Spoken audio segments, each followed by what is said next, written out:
So hello everyone and जेजल का paper is done right. तो अब वो अच्छा गया कि बुरा गया, let's just leave it for the result day and let's talk about company law. And आज एग्जाम देने के बाद thing I have realized is कि लिखना कैसे है। एग्जाम हॉल में घुसने के बाद जो हमारी एंजाइटी होती है, जो एंशियसनेस होता है कि अब एग्जाम के प्रेशर में हम क्वेश्चन देख के ये भूल जाते हैं कि एक्चुअली जो फॉर्मेट है जिससे हमें सबसे ज़्यादा मार्क्स मिलेंगे वो फॉलो करना है। तो first thing I start is with writing कि आपको लिखना कैसे है, और उसके बाद बाकी सारी चीज़ों की बात करेंगे, मोस्ट इंपॉर्टेंट चैप्टर्स एंड कौन से चैप्टर स्किप नहीं करने हैं and high scoring everything. But let's just start with writing. So आज हमने we have witnessed few of direct questions in JIGL, but in company law it's completely opposite, right? company law में कभी भी direct question नहीं आते, हमेशा case based question आते हैं। और उन केस बेस्ड क्वेश्चन में अगर जैसे एक क्वेश्चन आया हुआ है कि Mayank is a independent director और वो 10 साल के लिए अपॉइंट हो चुका है, तो क्या हम उसे फिर से अपॉइंट कर सकते हैं? तो you can not just answer कि नहीं अब वो अपॉइंट नहीं होगा। ये बहुत ही गलत आंसर है। आंसर सही है बट आपको सिर्फ एक नंबर मिलेगा अगर 5 नंबर का क्वेश्चन होगा।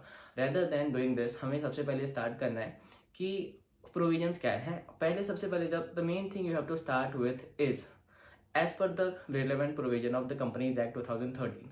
मुझे कोई भी सेक्शन याद नहीं है, ना ही मैं कोई भी सेक्शन याद करने वाला हूँ, एंड मेरे हर आंसर की शुरुआत यही होने वाली है as per the relevant provision of the companies act 2013।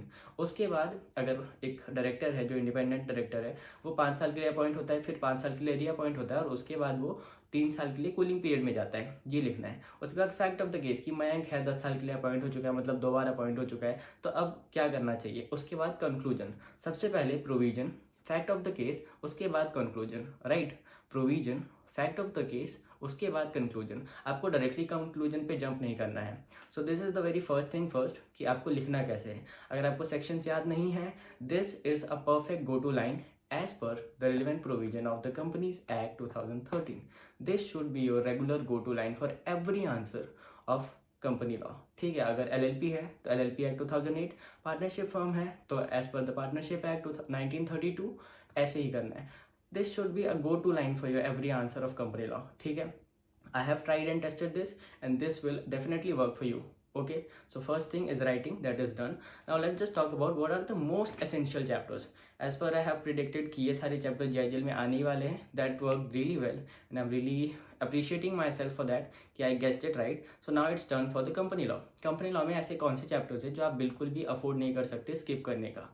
Without wasting your time, let me just tell you.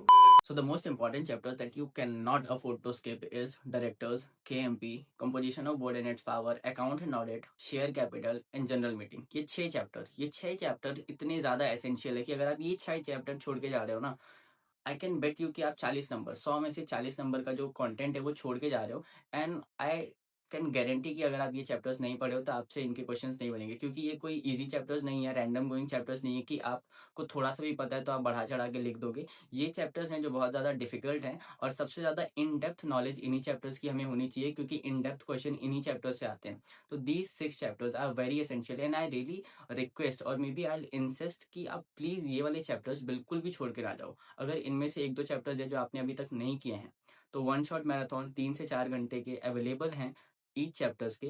आप प्लीज़, आपके पास आज की पूरी रात है, कल की अब पूरा दिन है, तो आज की पूरी रात में अपना सिलेबस कवर कर लो। अगर ये 6 चैप्टर्स में से कोई भी चैप्टर आपका छूटा हुआ है, प्लीज़ आप आज इनमें से जो चैप्टर्स आपके छूटे वो कवर अप कर लो, और उसके बाद कल के पूरे दिन में रिवीजन कर लेना, एंड परसों एक क्विक रिवीजन मार के एग्जाम देने चले जाना।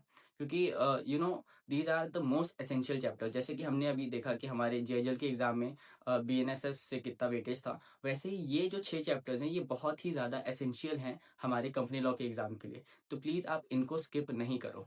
More over the other thing is drafting. Drafting का सीन ऐसा है कि ड्राफ्टिंग हमेशा ऑप्शनल में आती है, राइट। ऑप्शनल में आती है, वो मैंडेटरी नहीं होती है।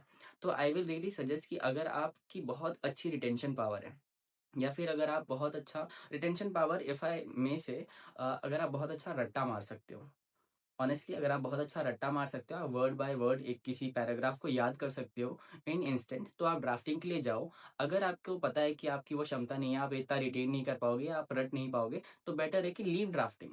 प्लीज़ आप अपना वहाँ पे टाइम वेस्ट करो ही मत, जो आपको पता है कि आपसे होगा ही नहीं, राइट। इससे अच्छा है कि आप अपना जो सिलेबस है 100% कंपनी लॉ का, उसे बहुत अच्छे से ग्रिप बना लो उसमें, क्योंकि ड्राफ्टिंग हमेशा ऑप्शनल में आती है, it is not mandatory, right. तो अगर आपको पता है कि आपको ड्राफ्टिंग अटेम्प्ट नहीं करना है, तो आपको अपने सिलेबस पे ज़्यादा ध्यान देना पड़ेगा और उसको ज़्यादा कॉन्कर करना पड़ेगा, ताकि वहाँ से अगर कोई भी क्वेश्चन आए तो आपसे बन जाए और आपको ड्राफ्टिंग एज अ चॉइस आपको लेना ही ना पड़े। अगर आपको ड्राफ्टिंग के लिए जाना है, just in case if you want to go for drafting, 1 घंटे का एक लेक्चर अवेलेबल है, PW Mehdi Doshniwal ma'am, around 6 से 7 महीने या 1 साल पहले स्ट्रीम हुआ था। I paste it here, I find it and I paste it here. Mehdi Doshniwal ma'am का 1 घंटे का, उसमें minutes of meeting, special resolution या ऑर्डनरी रिजोल्यूशन और नोटिस, ये 3 या 4 एस्पेक्ट्स उन्होंने कवर किए हैं ड्राफ्टिंग में। उसे आप देख लोगे तो आपसे बन जाएगा, लेकिन आपको बहुत अच्छा रिटेंशन पावर होना चाहिए, which is a blessing if I may say. तो ड्राफ्टिंग का वो सीन है। ये 6 चैप्टर्स जो मैंने बताया वो बहुत ही एसेंशियल हैं। नाउ लेट्स टॉक अबाउट 10 से 15 नंबर के न्यूमेरिकल्स आते हैं। अब एग्जीक्यूटिव स्टूडेंट होने के हिसाब से न्यूमेरिकल्स देख के हम थोड़ा सा थरथरा जाते हैं, वो भी कंपनी लॉ में, क्योंकि कंपनी लॉ में we assume it to be theoretical, like completely theoretical. So when it comes to numerical we be surprised, and हर बार क्वेश्चन आते ही हैं न्यूमेरिकल से। So that is not a big deal, we have to be familiar with that. तो जैसे question आ जाता है कि केएमपी की रेम्यूनरेशन कितनी होती है, या फिर इनएडिक्वेट प्रॉफिट में डिविडेंड कितना डिस्ट्रीब्यूट करना है, तो हम वहाँ पे हड़बड़ा जाते हैं। और अगर हमें हमें प्रोविजंस पता है, हमें कंटेंट पता है, उसके बाद भी हम कैलकुलेट करके सही आंसर नहीं निकाल पाते। क्यों? क्योंकि हम प्रैक्टिस नहीं करते। हमने कंपनी लॉ में कभी भी न्यूमेरिकल्स की प्रैक्टिस की ही नहीं है। तो उसके लिए प्रैक्टिस इज द की। एंड आपको अगर न्यूमेरिकल्स करना है, अगर आपको बेस बनाना है न्यूमेरिकल्स का, तो शिवानी मगलानी मैम का 1 साल पहले वीजी स्टडी हब में जब मैम थी, तब उनका 1 साल पहले ये वाला video, I am pasting it here, ये वाला लेक्चर आप देख लो, 1 घंटे का है। उन्होंने इसमें न्यूमेरिकल, कंपनी लॉ के ऑल न्यूमेरिकल्स का जो एस्पेक्ट है पूरा, वो उन्होंने कवर किया है। इससे हो जाएगा।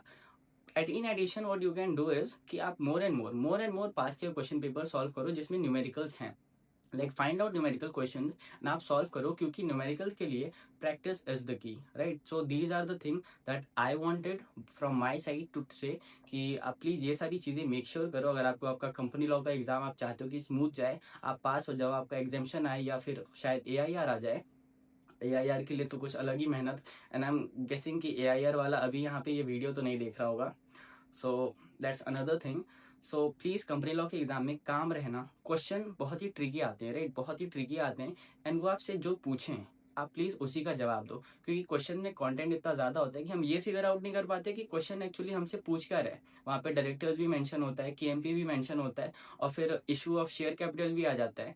तो प्लीज़ अच्छे से क्वेश्चन पढ़ो, जो 15 मिनट मिलते हैं उससे अच्छे से क्वेश्चन पढ़ने के बाद ये डिसाइड करो कि what the question is actually asking for, and then go for it. Now before you go, let me just tell you, हमारे पास आज की पूरी रात है, कल का पूरा दिन है, और कल की पूरी रात है। तो इस पूरे टाइम को बहुत ही क्रूशियल तरीके से, जिस बेस्ट पॉसिबल वे में आप यूटिलाइज कर सकते हो, उस वे में यूटिलाइज करो। और तब तक पढ़ो पढ़ो पढ़ो पढ़ो पढ़ो, बहुत ज़्यादा पढ़ो। And do remember, all of us are together in this, and hope, I really wish कि हम सब पास हो रहे हैं इस बार। Bye bye. हाँ, as well video will be uploaded soon, so stay tuned. Good night.